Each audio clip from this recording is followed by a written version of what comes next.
తల్లిదండ్రుల అవసరం లేకుండా పిల్లల్ని పెంచిన వారిని ఉత్తమ తల్లిదండ్రులు అంటారు. ప్రతిక్షణం పిల్లలకు ఏమి చేయాలో ఏమి చేయకూడదో చెప్పేవాళ్ళు మంచి తల్లిదండ్రులు కాలేరు.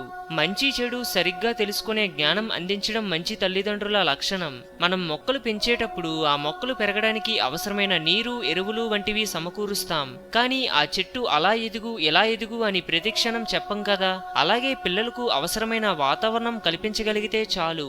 తల్లిదండ్రుల ప్రేమ పిల్లలకు స్వేచ్ఛ ఇవ్వాలే గాని వారిని బందీలుగా చేయకూడదు.